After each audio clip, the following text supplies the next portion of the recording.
अस्सलाम वालेकुम, आप देख रहे हैं करा सच। मेरा नाम मुबशर लुकमान है और आज बड़ा तारीखी दिन है। तारीखी इस तरह से कि जिस तरह से इबरतनाक शिकस्त हुई है पाकिस्तान क्रिकेट टीम को बांग्लादेश के हाथों, अपने ही मुल्क में, अपनी ही होम ग्राउंड में, होम क्राउड के आगे, उसकी नज़ीर नहीं मिलती, उसकी मिसाल नहीं।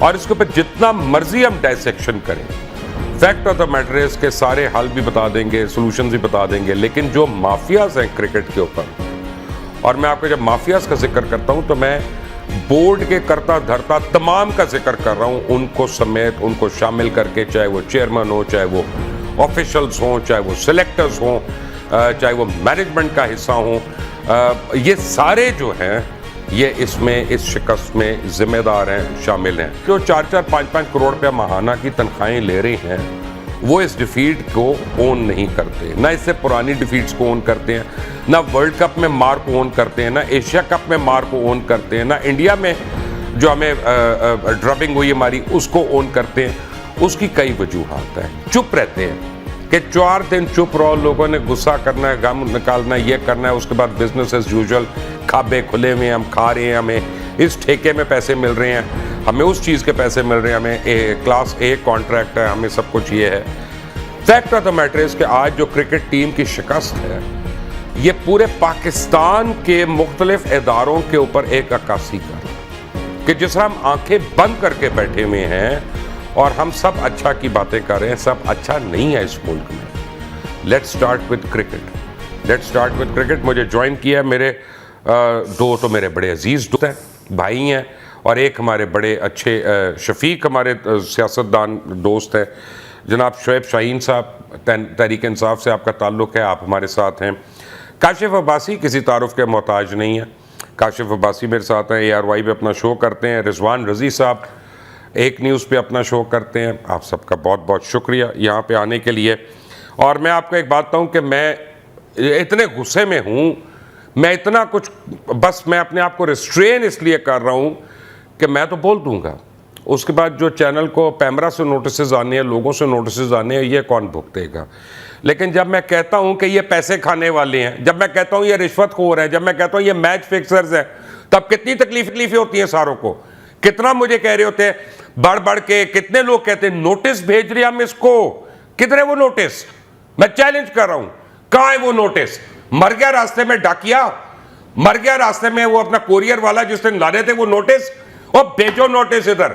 और मैं तुम्हें यह आज बताता हूं कि तुमने बांग्ला लीग में किस तरह कैश पेमेंट्स लिए हैं, वहां पे किस तरह तुमने हवाले से पैसे मंगाए हैं। और तुम लोग तो चोर हो, सारे के सारे चोर हो, जो ये काम करते हो, जो मनी लॉन्ड्रिंग करते हो, जो टैक्स चोरी करते हो, जो अपना मुल्क की इज्जतें दाव पे लगाते हो। मैं सबका उनमें इंक्लूड करूंगा। रजी साहब, इससे पहले कि मैं कुछ और नॉन पार्लियामेंट्री लैंग्वेज कह दूं, आप ही टेक ओवर कर। मैं अर्ज कर रहा हूं कि देखिए, हमारे यहाँ एक ऐसे दोस्त भी मौजूद हैं जो कि आज भी क्रिकेट खेलते हैं, कोशिश करते हैं, कोशिश करते हैं खेलने की, ठीक है, मतलब कम से कम खेलने। लेकिन काशिफ बाबर आजम से बहुत बेहतर प्लेयर है, ये मैं आपको ऑन एयर कह रहा हूं। देखिए, मैं आप दोनों से मुखातब हूं, काशिफ भाई आपसे भी और इनसे भी। नया स्टेडियम नए बन रहे हैं, कज़ाफी स्टेडियम पूरा गिरा के नया बना दिया। आप अधीर आदमी, आपको नहीं पता ठेकों में कितना पैसा है? कितना पैसा है ठेकों में? 12 बिलियन। नेशनल स्टेडियम नया बन गया, कज़ाफी नया बन गया, पिंडी वाला स्टेडियम नया बनने जा रहा है, कुर्सियां लग गई, नई स्क्रीनें लग रही हैं, नए अपना वो कैफेटेरिया बन रहे हैं, टॉयलेट नए बन रहे। क्यों? ठेकी है ना भाई। आपने बैंक ऑफ पंजाब आपका नाम के ऊपर कज़ाफी स्टेडियम कर दिया अगले 10 साल के लिए। भाई इतना काम हो रहा है, आप कह रहे हैं क्रिकेट सवाल का शिकार है। काशिफ भाई ये समझाइए जरा लुकमान साहब को। काशिफ भाई हाँ समझा ले, काशिफ तो खेलता है, रेगुलर खेलता है। ये और तलत हुसैन दो हमारे ऐसे एंकर्स हैं जो रेगुलर क्रिकेट खेलते हैं इस टाइम पे भी। तो काशिफ आप ही ऐड करें, मैं तो बड़ी इस वक्त मूड में हूँ। देखिए, आपका अकेले का नहीं, ये मूड पिछले महीनों से पूरे पाकिस्तान का है। और डर ये है लुकमान साहब कि हम अपनी क्रिकेट को कहीं हॉकी बनाने की तरफ ना चल पड़े। कि आज आपको ये भी पता नहीं, आप मेरे सामने बंदे खड़े करते हैं सारे प्लेयर, मैं तो किसी एक को नहीं पहचान सकूंगा। और मैं वो आदमी था, स्पोर्ट्स फैनेटिक था, तो मैंने वो शहबाज और वसीम फरोज तक की वो जो हमारी हॉकी थी, वो जब हम वर्ल्ड कप जीते, चैंपियंस ट्रॉफी, वो मैंने खुद, हम फॉलो लाइव मैचेस फॉलो करते होते। अल्लाह ना करे हमारी क्रिकेट उस तरफ जा रही है। ये देखें, अब मुझे लगता नहीं है टेक्निकल बहस है, लेकिन मैच देखें, डिसीजन मेकिंग ठीक थी जो भी डिक्लेयर किया, लेकिन क्वालिटी जो हमारे प्लेयर्स की है वो एक्सपोज हुई है इस मैच में। हम इस टेस्ट मैच में ना विकेट बना सकते हैं, ना विकेट रीड कर सकते हैं। इट जस्ट वेरी डिसअपॉइंटिंग यार, खुद विकेट बना के आप विकेट नहीं रीड कर सकते काशिफ, तो मेरे तक क्या एक्सक्यूज है? ये नहीं कर सकते। हाँ, उसके बाद आप अपना कह रहे हैं हम 4 फास्ट बॉलर खिला रहे हैं क्योंकि ग्रीन टॉप है, सारी विकेटें जो है वो स्पिनर ले रहे हैं, उन्होंने लंबा डाल दिया आप लोगों को, शर्म भी नहीं आई? यार मैं यही आपसे कह रहा हूं, ये सब लोग पिंडी की विकेट की मिसाल दे रहे थे कि ये बैटिंग विकेट है।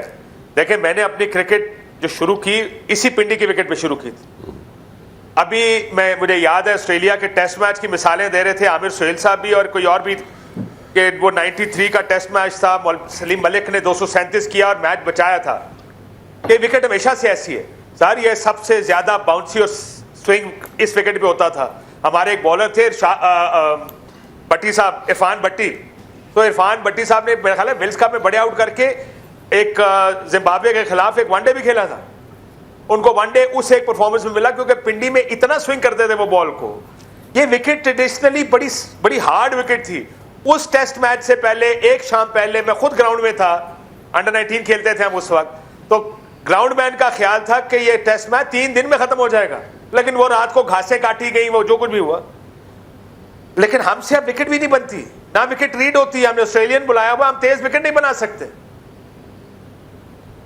और आप अपना मसला ये है, जब वर्ल्ड कप हुआ रजवान रजी, तो क्या अपना श्रीलंका, नेपाल, इवन अमेरिका और युगांडा के कोच ने रिजाइन कर दिया और उसने कप्तान ने उन्हें कहा कि जी हम टीम के लिए शर्मिंदा हैं इस उसमें।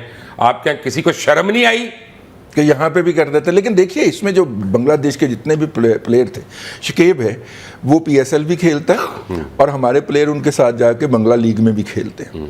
उसको औकात पता है हमारी, और हमें उसकी, मतलब दोनों सूरतों के अंदर वो जाना पहचाना खिलाड़ी था ना। या तो कोई यूनिक होता, कोई नया, उसने कोई दूसरा फेंकता या तीसरा फेंकता, जी हमें समझ नहीं आई, हमारी पूरी टीम लेट गई वहां पे और हमें। यार, आपको खेलना ही नहीं आता। मैं तो बता रहा हूं, आपने कई सालों से इस मुल्क में मेरिट को कत्ल किया। आप नहीं, आज भी ये सारे जो लोग खेल रहे हैं बेसिकली अकरा परवरी है ना। ये आपके टीम के अंदर जो ग्रुप बंदियां हैं, एक खान ग्रुप है, एक मान ग्रुप है, एक मेरा ग्रुप है, एक तेरा ग्रुप है, यही ग्रुपिंग चल रही है ना। बोर्ड में भी ये चल रही है, नीचे भी ये चल रही है। आप बोर्ड के चेयरमैन से सवाल पूछे, आपको जवाब ही नहीं देंगे। क्यों? आप और हम कमीन है। उनको तो अपॉइंट करने वाला जो है वो जाने और वो जाने। कैसे उनसे आप सवाल पूछेंगे? क्या पूछ सकते हैं सवाल? क्यों शुएब शाहीन, आप पूछ सकते हैं सवाल उनसे? देखें, सवाल तो पूरी कौम पूछ रही है, पूछ सकती है, लेकिन जवाब देने वालों ने जवाब क्यों देना है? बात ये है कि अगर आपका मोहसिन नकवी का तजर्बा ये हो कि किस तरह PTI के लोगों को उठाना है, मारना है, तशद्दुद करना है, घर तोड़ने, और वो एक भाई, आप मोहसिन नकवी को पूछना कहें यार, 5 चैनल्स के मालिक हैं, हमारे दोस्त हैं, आप हमारी दोस्तों को बुरा कह रहे हैं शुएब साहब बनाने के लिए। तो उसका अंजाम आपके सामने है। ना वजारत दाखिला चल रही है, ना क्रिकेट आप पे चल रही है। यार, आप हमारे दोस्तों के अलावा जिसको मर्जी कहें। और जिस तरह उसने वजारत दाखिला को संभाला है, आज इंटीरियर जो दहशतगर्दी है और जो अंदर के आपके अंदरूनी मामलात हैं, उससे बदतरीन सूरत हाल मेरा ख्याल है पिछले 76-77 सालों में कभी हमने नहीं देखी। जो क्रिकेट की बदतरीन बदहाली है वो भी हमने पिछले कई सालों में नहीं देखी। तो क्वालिटी क्या है भाई, जिसको आपने इंचार्ज बनाया हुआ है उसकी क्वालिटी क्या है? असल में शुएब साहब, लेट्स बी ऑनेस्ट, उस बेचारे का कसूर नहीं, उसको गेम का नहीं पता, कहलवाना पसंद करता है। आप लोगों ने गलत एक आदमी को लगा दिया। उसकी बेगम साहबा के वो मान ही नहीं रहे, मेरी बात ही नहीं सुन रहे। फ्लैट्स नहीं खिलाए लुकमान साहब, ये हम लोगों ने लगाया और नहीं, हमारी मजाल है।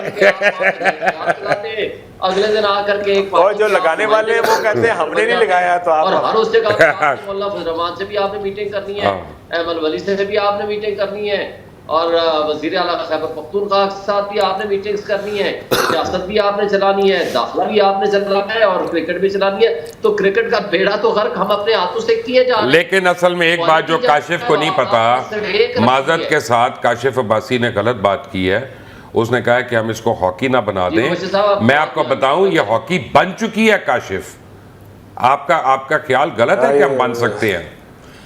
आपने बना दिया है इससे। यार हम अभी भी एक शौक में क्रिकेट देख जाते हैं ना। मैं आज भी सारा दिन बैठ के, जब तक आखिरी बंदा आउट नहीं हुआ, मैं वो पूरा दिन मैच देखा बैठ के। मुझे पहले का पता था, हमारी बदकिस्मती क्या है? मुझे पहले का पता था क्या होना है, इसलिए ज्यादा मैंने कल लोगों को बता दिया था कि आज क्या होना है, तो मेरा लोग मजाक उड़ा रहे थे, कहते तेनू अंदर दी गल्ला पता है, तेरी किसी बुकी दे नाल गल हुई है। और मैंने कहा बुकी भी अब उस लोगों से बात करता है जिनको खेलना आता है, जो खेल ही अपना गंद रहा है उससे बुकी क्यों बात करेगा? अच्छा काशिफ साहब, इसकी ये वजह तो नहीं है कि चूंकि अब T20 बहुत ज्यादा हो गई है और वनडे, और बांग्लादेश नहीं खेलता ना T20। हाँ, सुभान अल्लाह, क्या टेस्ट इसलिए हमें भूल गया हो, टेस्ट इसलिए हमें भूल गया। सुभान अल्लाह, रजी साहब आप भी दादा ऐसे ही बन गए हैं, है ना। बांग्लादेश नहीं खेलता T20, इंडिया नहीं खेलता, और कोई टीम नहीं खेलती, हम खेलते सर हैं। इंडिया ने अपनी टीमें अलहदा कर ली। हाँ। उन्होंने टेस्ट अलहदा कर दिया, T20 अलहदा, वनडे अलहदा। बहुत कम प्लेयर हैं जो तीनों फॉर्मेट्स में खेलते हैं।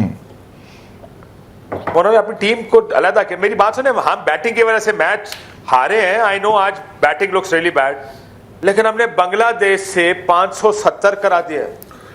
अजीम बॉलर, दुनिया के अजीम तरीन बॉलर शाहीन अफरीदी ने को विकेट ली है, 3 आउट किए बस पूरे मैच में। काशिफ वो इन्ना तो तू भी कर लेंगा आउट इस वेले, इस उम्र च भी। आई नो अब मैं कर लूंगा, तो फिर ऐसी विकेट तो कर लूंगा। हाँ, और इस विकेट पे बहुत लोग कर लेंगे। प्रॉब्लम है ना बॉलर को अपनी विकेट का पता है, ना कप्तान को अपनी विकेट का पता है, ना फील्डर्स को पता है, ना बोर्ड को पता है, ना सिलेक्टर्स को पता है, ना कोच को पता है। मैं यही कह रहा हूं कि मेरिट का कत्लेआम हुआ है इस मुल्क में। आप लोगों को कब नजर आएगा? मैं पिछले 1.5 साल से कह रहा हूं। आप हर बारी जब मैं बात करता हूं आप कहते हैं नोटिस भेज देंगे, इसको हम लीगल नोटिस भेजेंगे। किधर है वो? आए ना जरा सामने लेके, और फिर हम भी चेयरमैन पीसीबी को नोटिस भेजें कि पीसीबी ने आज तक जितने पैसे खर्चे हैं और जितने प्लेयर्स कॉन्ट्रैक्ट्स हैं और जितने स्पॉन्सरशिप कॉन्ट्रैक्ट्स हैं वो सारे जरा मंजर आम पे ले आए और उन सबका ऑडिट हो, ताकि अवाम को भी पता चले ना क्या हो रहा है। अच्छा, लास्ट टाइम क्या हुआ जब हम वर्ल्ड कप, जो T20 वाला वर्ल्ड कप था, उसमें बुरी परफॉर्मेंस को वजह बनाया गया कि जी वो कॉन्ट्रैक्ट्स थे प्लेयर के, और प्लेयर का आपस में इख्तलाफ हो गया, 2 ग्रुप बन गए और कॉन्ट्रैक्ट्स का मसला था। उसके बाद हमें बताया गया कि एक मेजर सर्जरी होने जा रही है और उसके बाद सब ठीक हो जाएगा। फिर सर्जरी हो के पास एनेस्थीसिया की मशीन नहीं थी। हाँ, सर्जरी भी हो गई, उसके बाद वो कॉन्ट्रैक्ट भी रिन्यू हो गए। वो सर्जन नहीं है वो, सर सर्जन नहीं है वो, डंगर डॉक्टर है। और नहीं सर, सर्जन तो ठीक करो अपना। डंगर डॉक्टर भी फिर कोई क्वालिफाइड होता है, मैंने लगता है गली दे विचों छोड़े जी, मैं सब्जेक्ट चेंज कर रहा हूं क्योंकि आप लोग हमारे एक अजीम दोस्त बोली जा रहे हैं। शुएब शाहीन साहब मुझे ये बताएं कि अरशद नदीम जो है वो तो शहबाज शरीफ का विजन था, जिसने जाके ओलंपिक्स में इतनी बड़ी अपना अचीवमेंट की है और इतनी बड़ी अचीवमेंट की। तो शुएब शाहीन साहब, जो बाकी 6 एथलीट गए थे वहाँ पे, उनकी नाकामी कोई ओन नहीं कर रहा। वो भी किसी का लगाया हुआ पौधा थे, जंगल में उगती हुई जड़ी बूटियां थी, उनको कोई ओन ही नहीं कर रहा वहां पे। देखें, यही तो बदकिस्मती है। ये शोबाज लोगों को जब आप ऐसे हुक्मरानी दे देंगे, 17 सीटों वाला इक़्तिदार में आकर के मुसल्लत हो जाएगा या किया जाएगा, तो उसका अंजाम फिर ये होगा। वो जो अगले दिन वो राना मशहूद उसको दे रहा है और वो बड़ा अपने जिम्मे ले रहा है, वो सारा ड्रामेटाइज था। अगले दिन के सुबह के वो सारा कारनामे। वैसे माजरत के साथ आपको मैं कर्ज करूं, मैं आपको एक कर्ज करूं, 1 मिनट शुएब साहब, 1 मिनट। ये हमने मोहसिन नकवी को लेकर आए हैं, हम इस टीम की खराबियों के जिम्मेदार हैं और हम लोगों की ये जिम्मेदारी हैं जो आज हम पूरी दुनिया में स्पोर्ट्स में भी जलील रुस्वा होते फिर रहे हैं। तो क्यों? तो जिम्मेदारी लेनी है तो अच्छाई और बुराई दोनों की लेनी है। मुझे जो याद है वो तारीखी जुमला आप लोगों को याद नहीं है, जब राना मशहूद साहब ने कहा कि मुबारक हो सर, ये आपका विजन था, तो सर एक्चुअली सोचना शुरू हो गए कि हाँ ये मेरा विजन था। सर ने खुशी से सर लाया उस पर, यानी वाकई उनका विजन था। और मैंने ज़्यादा कुछ कहा तो रिजवान रजी साहब की तबीयत खराब हो जाएगी। रजी साहब सॉरी आपसे माजरत के साथ। अच्छा तो वो की कहोगे यार? 37 साल बाद। अच्छा मैंने कहा कि जड़ी बूटियां दा दसो सानू किहड़ियां? ए ते पौधा सी एक। अच्छा बाकी जड़ी 6 जड़ी बूटियां गईयां सर वो वाइल्ड कार्ड एंट्री थी हमारी, मेरिट पे एंट्री तो नहीं थी, हमने क्वालिफाई तो नहीं और 16 ऑफिशियल्स इसीलिए चले गए थे। ये वैसे नहीं, राणा सनाउल्लाह भी नाल गए सर। चलो वो ऑफिशियल्स तो नहीं गए ना, वो तो अपने तौर पे गए थे स्पोर्ट्स बोर्ड के, क्योंकि वो 37 साल के बाद जूनियर स्क्वैश चैंपियन पाकिस्तान के पास आई है एशियन। ਅੱਜ ਦੀ ਖਬਰ ਇਹ ਵੀ ਜ਼ਰਾ ਥੋੜਾ ਜਿਹਾ ਮੈਂ ਕਿਹਾ ਪੋਜ਼ਿਟਿਵ ਕਰ ਲਈਏ, ਭਾਵੇਂ ਕਾਸ਼ਫ ਸਾਹਿਬ ਨਹੀਂ ਖੇਡਦੇ, ਉਹ ਕ੍ਰਿਕਟ ही खेलते हैं, लेकिन आई है, ठीक है। देखिए जहाँ तक बात है ना ये क्रिकेट की, क्रिकेट हमारा लव है, हमारा एक कल्चर है, हमारा ब्लड में रन करता है, इसलिए उसके अंदर कोई भी डिसएडवांटेज होता है तो हमें बड़ी, जिसे कहना चाहिए, दुख होता है। और ख़ास तौर पे इस टीम से जिसकी अभी टीदिंग प्रॉब्लम ख़त्म नहीं हो पा रहे, ग्रुप बंदियां दांत ही नहीं हुए तो टीदिंग प्रॉब्लम क्या होगी? इसका तो दांत ही नहीं है टीम के। हाँ बिल्कुल, दांत ही नहीं है, इसके इब्तदाई मसाइल ही ख़त्म नहीं हो पा रहे। जो टीम होती है, हमें कहा गया कि ये जो हम PSL शुरू करवा रहे हैं, ये गली मोहल्ले से हम टैलेंट लाएंगे ढूंढ के, और वो टैलेंट जो होगा फिर वो इवॉल्व करता हुआ कौमी टीम में आएगा। DHA फेज 5 में आ जाएगा, अब गली मोहल्ले से निकलेगा और फेज 5 में आ गया। हाँ तो ठीक है, और वहां पे महदूद होके रह गया। आई मीन वो हमें कम से कम गुज़िश्ता 2 साल से PSL का कोई टैलेंट जो कि वहां पे परफॉर्मेंस देता है वो कौमी टीम के अंदर परफॉर्म करता हुआ। On a serious note Kashif Abbasi, मैं आपको एक बात बताऊं कि इंग्लैंड की टीम पाकिस्तान आ रही है और आपके कोई ब्रॉडकास्टिंग राइट्स ही लेना चाहता, सारा ये कह रहे हैं ब्रॉडकास्टर कि आपकी टीम जो है इतनी गिरी हुई टीम है कि nobody wants to watch it and nobody wants to put money for them. I don't blame them. बल्कि भाजी अभी रजी साहब ने जो कहा ना कि हमारा प्यार है, हमारा इश्क है क्रिकेट, सर जिस दिन अरशद नदीम ने थ्रो फेंकनी थी ना, तो उस दिन सारी दुनिया बैठी अरशद नदीम को देख रही थी, क्योंकि हमें ये यकीन था कि वो जीत सकता है। There is that nothing succeeds like success. जब ये टीम जीतती है ना तो सारे प्यार भी करते हैं, मोहब्बत भी करते हैं। सर छोड़ देंगे देखना, जब ये टीम आपको पता होगा नहीं खेल सकती, आप नहीं देखेंगे इसको। सही कह रहे हैं। मैं तो इस बात पे बड़े फिक्रमंद हूं कि हम क्रिकेट खत्म कर देंगे इस मुल्क से। कर दी है, खत्म कर दी है। आज देखें, आपका टेस्ट मैच हो रहा था, मुझे याद है कि जब मैं छोटा था और मैच कोई होता था तो पूरे मुल्क में हर गली हर मोहल्ले में बच्चे जो थे वो अपना एक एक बल्ला लेके और गेंद लेके निकले होते थे और गेम खेल रहे होते थे। फीवर होता था, हॉकी का मैच होता था तो हॉकी हर तरफ हो रही होती थी, स्क्वॉश का मैच हो रहा होता था तो लोग स्क्वॉश के रैकेट खरीदना शुरू हो जाते थे और पता करते थे मैंने येलो डॉट से खेलना है कि मैंने वाइट डॉट से खेलना है, बॉल से। यानी यहाँ तो फीवर ही नहीं हो रहा, हमारे बच्चे तो बैठ के वीडियो गेम्स खेल रहे हैं, उनको पता है ये तो हमारी टीम जो है नकारा टीम है। और जो आप अभी अगर मैं जो जाए ना बाहर, लड़के बहुत सारे खेलते हैं क्रिकेट, सर वो खेल रहे हैं जिनको अपना फ्यूचर बनाना है। It is not for the romance of the game. एक होता था ना हमारे मुल्क का एक रोमांस था क्रिकेट के साथ, मेरा ख्याल है वो रोमांस आहिस्ता आहिस्ता खत्म होता जा रहा है। अब वो बड़ी प्रैक्टिकल हो गई है कि ये लड़का, जो भी लड़का क्रिकेट में आ रहा है वो लार्जली कि अब PSL आ गई, इतनी लीग्स आ गई, मुझे पैसा मिल जाएगा, फ्यूचर बन जाएगा। आज से 20 साल पहले क्रिकेट सिर्फ क्रिकेट खेलने के लिए खेली जाती थी। लेकिन एक बात मुझे समझ नहीं आती, हमारे बच्चों को वो जो फुटबॉल लीग है उसकी टीमों के भी नाम याद होते हैं, उनके प्लेयर्स के भी नाम याद हैं। अब आप उनसे क्रिकेट टीम के प्लेयर्स के नाम पूछें तो शायद वो 3 या 4 बता ही नहीं कर रहे उनको, वो उनको इस काबिल नहीं है कि उसके बाद उनको भूल जाएगा। वहाँ पे वो जनाब फलां टीम का फलां स्ट्राइकर और फलां गोलकीपर, उन्हें ये सारी डिटेल याद है। ये मैं अपने सामने ये ट्रांसफॉर्मेशन देख रहा हूँ अपने बच्चों से। जब मैं बात करता हूँ तो मैं उनसे क्रिकेट की बात करता हूँ या क्रिकेट प्लेयर की, बाबर आजम, शाहीन अफरीदी के बाद उनकी बस ख़त्म हो जाती है। उनके एक एक प्लेयर का उनको पता है। काशिफ साहब ये हम अपनी नस्लों के सामने हैं या अपनी आंखों के सामने देख रहे हैं। सर मैं तो अपने बच्चे को, I am losing him in front of my eyes. मेरी तो एक ख्वाहिश थी कि मैं क्रिकेट खेलूं पाकिस्तान के लिए, मैं नहीं खेल सका फॉर रीजंस। मेरी ख्वाहिश थी मेरा बच्चा क्रिकेट खेले, मुझे उससे फुटबॉल छुड़वाना मुश्किल हो जाता है।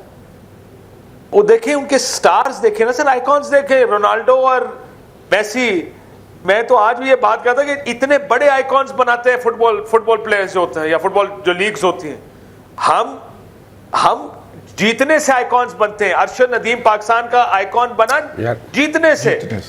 हम हारने से कैसे आइकॉन्स बनाएंगे, कैसे रोल मॉडल्स बनेंगे इस मुल्क के बच्चों के लिए? काशिफ साहब, आप हॉलैंड चले जाएं और बेल्जियम और हॉलैंड, और आप देखें कि शहबाज सीनियर की कितनी वहाँ पे फ़ैन फॉलोइंग है। यू नो, पाकिस्तान में नहीं लोगों को शायद उसका पता, वो लोग इश्क करते हैं जो हॉकी प्लेइंग नेशंस हैं उसके साथ। हमें तो कदर भी नहीं करनी है। बहुत बड़ा। मेरे मेहमान मेरे साथ ही एक छोटी सी ब्रेक के बाद आते हैं, और तब तक stay tuned, take a break.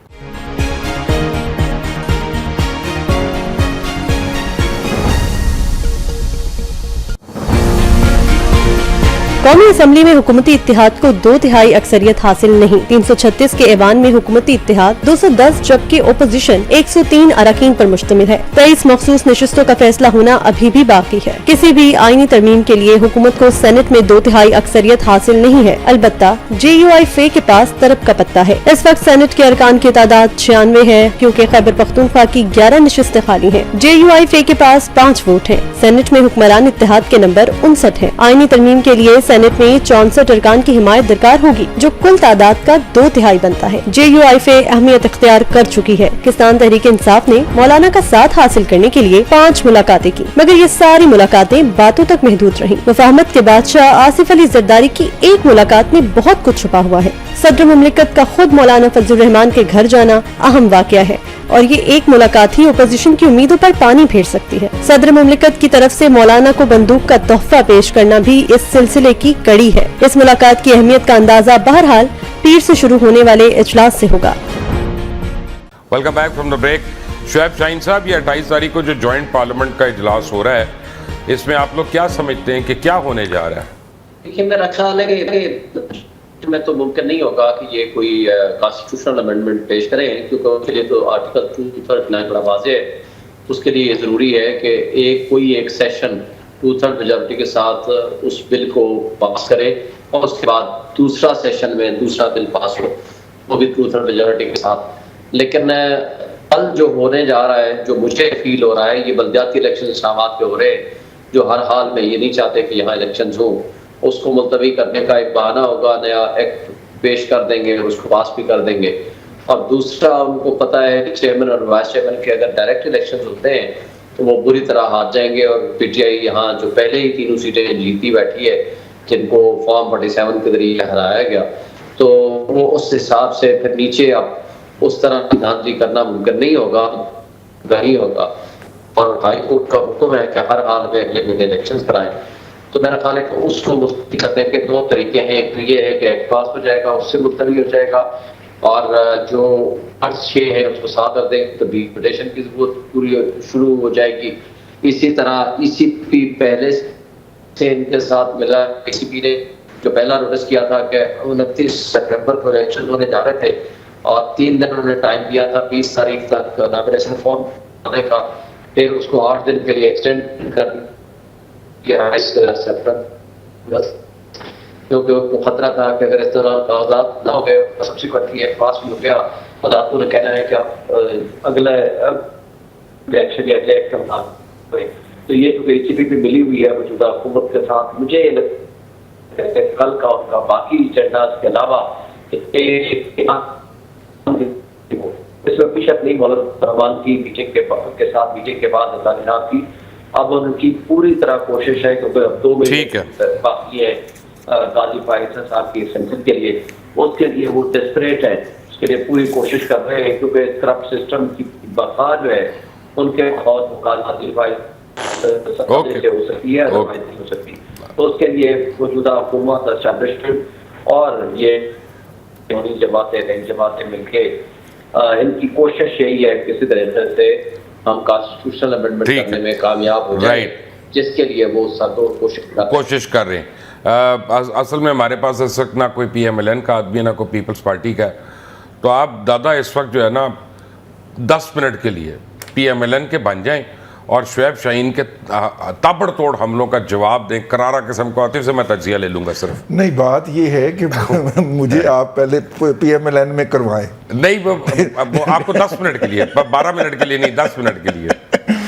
अच्छा देखिए, बात ये है कि जो एक्चुअली शुरू में जो गेम थी वो ये थी कि जो कि हमें PTI के दोस्त बताया भी करते थे निजी महफिलों में भी और TV के ऊपर भी, कि ये बस अक्टूबर की बात है, 24 अक्टूबर को काजी साहब चले जाएंगे। उसके बाद जो जनाब जो नए चीफ आएंगे उन्होंने केस तो बुला लिया हुआ है कि एक जो इन्होंने शुएब शाहीन साहब ने जो दरख्वास्त दी थी कि हमारी 180 सीटें जो हैं उसमें से 90 हमसे छीन ली गई हैं, तो केस तो उन्होंने बना लिया हुआ है।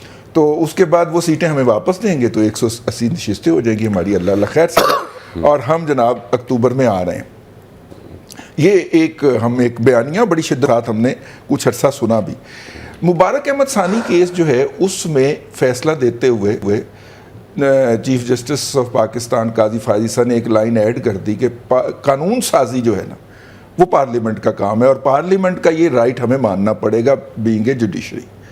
उसके बाद बहुत सारी चीज़ें तब्दीली की तरफ हमें जाती हुई नज़र आ रही हैं ना। वो 180 सीटों वाला बयानिया भी पीछे चला गया है और उसके बाद जो है शुएब भाई जो हैं वो दूसरी बात कहते हुए पाए जा रहे हैं कि ये करप्ट सिस्टम जो है ये किसी को आगे नहीं आने देगा।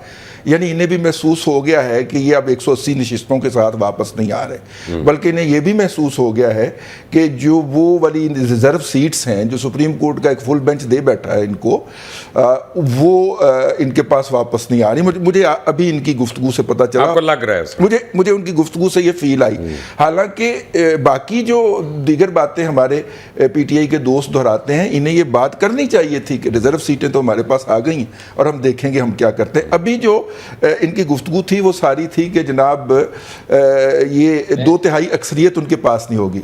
जी, 2/3 अक्सरियत उनके पास नहीं है। तो हमारे पास मौजूद है ना एक सेशन के अंदर, जॉइंट सेशन बुला के, जिसके अंदर लोगों को ले जा के तो गोलरा शरीफ में मैंने इसको कंटेनरों में बंद करके रखा गया था। उसके अंदर हमने जॉइंट सेशन में मेरा ख्याल है 64 कवानीन में तरमीम की थी और 34 जो था वो तो अपना उस वक्त फैज याब थे ना। हाँ, उस वक्त तो फैज याब था, पूरा सिस्टम फैज याब था, फैज के चश्मे रवा दवा। उस वक्त अपना काशिफ का फेवरेट पर्सन अपना जो है ना वो चला रहा था। जॉइंट सेशन में हमने कर लिया था सर। तो मेरा ख्याल है ये जॉइंट सेशन शायद बुलाया इस तरह के किसी चमत्कार के लिए जा रहा हो। मैं ज़ाती तौर पे ये महसूस करता हूँ कि ये ऐसा जो उस वक्त अगर गलत था तो अब भी गलत होगा। जैसा अगर उस वक्त हमने उसके ऊपर तनकीद की तो आज हम उसको एंडोर्स कैसे कर दें? ऐसा नहीं होना चाहिए। पार्लियामेंट का जो राइट है वो मिलना चाहिए। अपोजिशन को इंगेज किया जाना चाहिए और अपोजिशन को इंगेज होना चाहिए। PTI को प्रॉब्लम एक और है यहाँ पे काशिफ, बड़ी एक अजीब सी प्रॉब्लम है कि 5 मीटिंग्स हुई हैं JUIF की और PTI की। एंड पर्सनली मैं उसके ऊपर बुराई नहीं करूँगा। मैं समझता हूँ कि पॉलिटिकल पार्टीज़ को हर वक्त हर एक से एक दूसरे से मिलते रहना चाहिए। I mean that is the beauty of being in politics, nothing wrong in that. But the problem is कि 5 मीटिंग्स के बाद भी ये TORs नहीं अपने डिफ़ाइन कर सके। और कल से मैं देख रहा हूँ कि PTI के जो ट्रोल्स हैं वो दोबारा से मौलाना फजल रहमान को टारगेट कर रहे हैं। और जनाब प्रेसिडेंट जरदारी साहब की एक मीटिंग जो है वो लगता ही है कि उसने काफ़ी बर्फ़ पिघला दी है वहाँ पे। तो आपको लगता है ऐसा कि शायद दोबारा से PTI एक्सक्यूज मी उसके साथ को हाथ होने जा रहा है? देखिए, अभी उनके साथ वैसे इतना बड़ा हाथ हो चुका है 8 फरवरी को। आप इससे ज्यादा बड़ा हाथ क्या करेंगे? मसला मैं आपको एक बात बताऊं। देखिए, एक तो जॉइंट सेशन से आईनी तरमीम नहीं हो सकती, कानून साजी तो हो सकती है, सिंपल लेजिस्लेशन। ये जिस आइन साजी की हम कानून साजी की हम बात कर रहे हैं, इसके लिए कौमी असेंबली और सेनेट से अलग-अलग कानून पास होने और दोनों में 2/3 अक्सरियत सेपरेट लिखी और दोनों में एक जगह मेरा ख्याल है 12 लोग शॉर्ट हैं, दूसरे में 8 या 9 शॉर्ट है सेनेट में। और अगर आपने सेनेट का इलेक्शन करा दिया KP में तो ज़ाहिर है वो सीट्स KP को PTI को जानी है। मसला ये सर है कि इस वक्त हालात ऐसी जगह पर हैं जहां पर सियासतदानों को आपस में बैठना चाहिए। आपने भी जो मौलाना की और PTI की बात की, PTI जाने हुकूमत से बात क्यों नहीं करती? वो कहते हैं फौज से बात करना चाहते हैं। लेकिन हम हुकूमत से बात नहीं करना चाहते। पता नहीं इसकी मेरी मंतक, मैं आज तक इसकी मंतक नहीं समझ सका। लेकिन मौलाना साहब की एक बात समझ लें, मौलाना साहब को आप उस वक्त तक ट्रस्ट कर सकते हैं जब तक आपको पता हो कि हालात उनके फेवर में नहीं है।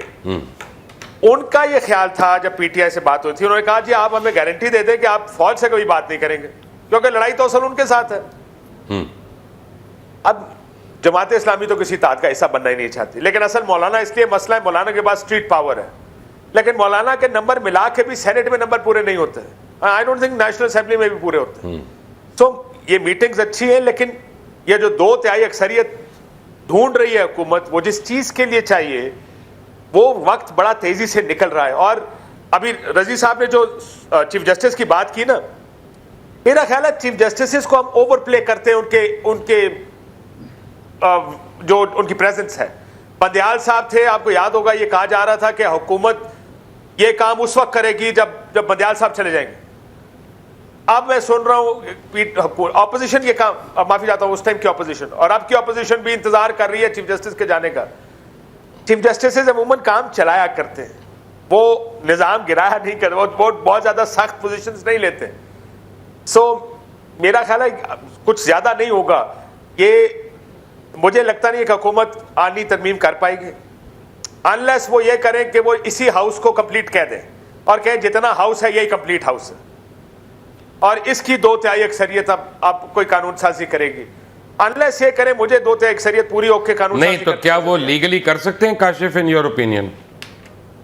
इस मुल्क में लीगल क्या होता है लुकमान साहब? इस मुल्क में एक पोजीशन होती है, उस पोजीशन को किसी ने एंडोर्स कर देना। लीगली नहीं कर सकते। आपको ही पता है कि कानून में, आइन में सीटों की नंबर लिखा हुआ है कि ये है नंबर ऑफ सीट, 336 सीटें हैं कौमी असेंबली की, उसका 2/3 अक्सरियत आइन में तरमीम कर सकता है। जो इसलिए मेरा नहीं ख्याल 228 के करीब, 228 मेरा ख्याल है 228 बनेगी 2/3। 34 224 या 225 बनेगी। मेरे मेहमान मेरे साथ ही, एक ब्रेक के बाद आते हैं, हम छोटी सी ब्रेक लेते हैं यहाँ पे। Take a break.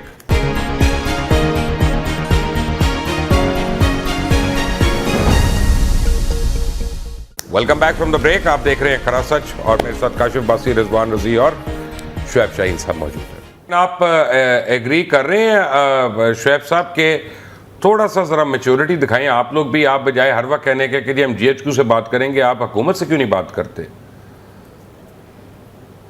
पहली बात यह है कि ये हुकूमत इन कठपुतलियों से कौन बात करे? नहीं, उससे फर्क नहीं पड़ता। जब आप थे तब आपको भी सारे कठपुतली कहते थे।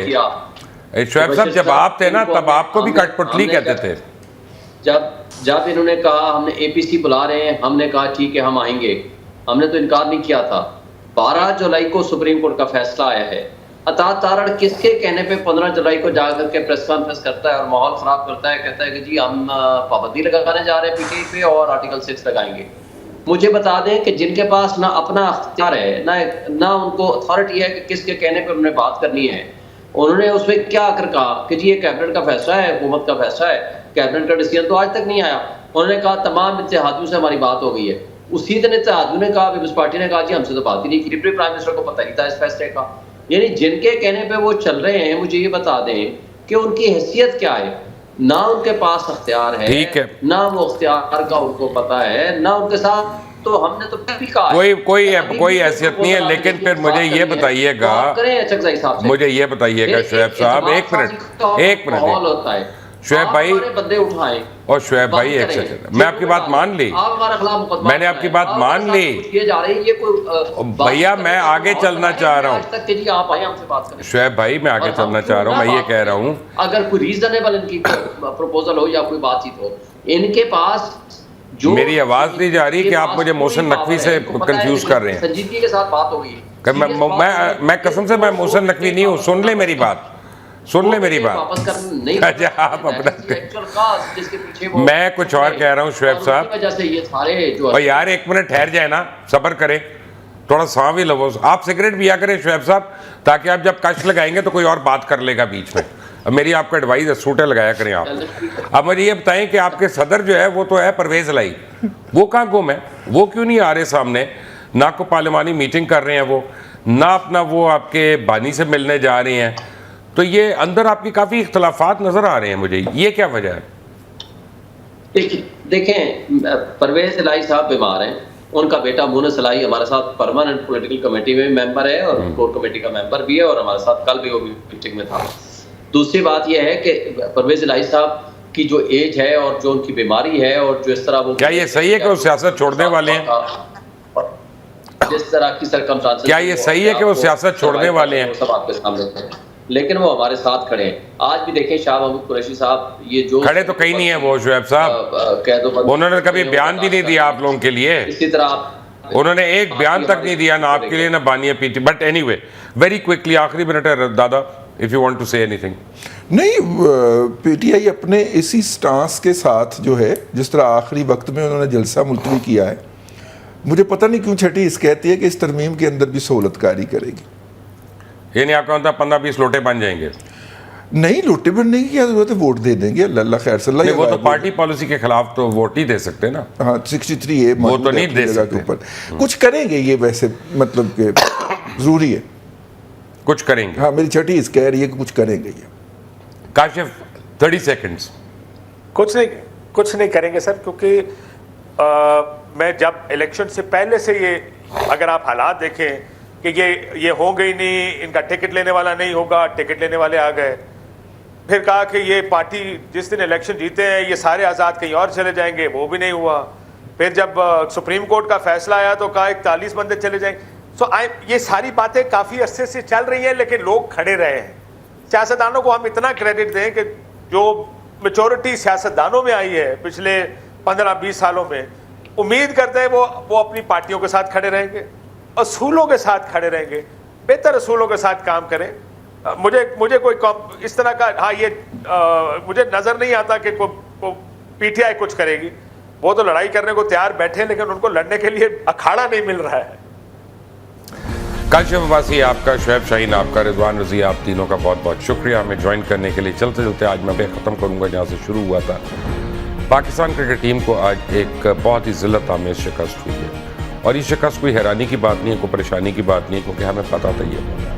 हमें इनकी औकात का पता था टीम की, हमें पता था ये कितने जोगे हैं। और मैं तो जब इंडिया में वर्ल्ड कप हो रहा था 50 ओवर्स का, मैं तब से बता रहा था, तब भी मैंने कहा था ये टीम जो है इतनी बुरी तरह हारेगी। फिर मैंने पिछले वर्ल्ड कप में कहा था ये सेमीफाइनल तक नहीं पहुँचेगी, और अभी भी मैं आपको ये कह रहा था कि ये टेस्ट मैच हारेंगे। सारे लोग समझते हैं कि मैं कोई I don't wish them well, नहीं, इट्स नॉट दैट। लेकिन अगर आपने एक शहर जाना, मसलन मैंने यहाँ लाहौर से अगर कराची जाना है और मैं अपना रुख कर लूँ पेशावर की तरफ, तो मैं सफ़र तो करता रहूँगा, ट्रैवल तो मैं कर रहा हूँ, छलांगे तो मैं मार रहा हूँ, लेकिन कराची नहीं आएगा, वो कहीं और मैं पहुँच जाऊँगा, कराची नहीं पहुँचूँगा। तो जिस नहज पे हमारा बोर्ड चल रहा है, इस पे टीम अच्छी बन नहीं सकती है। सोचने की बात है। अंटिल द नेक्स्ट टाइम, अल्लाह हाफ़िज़।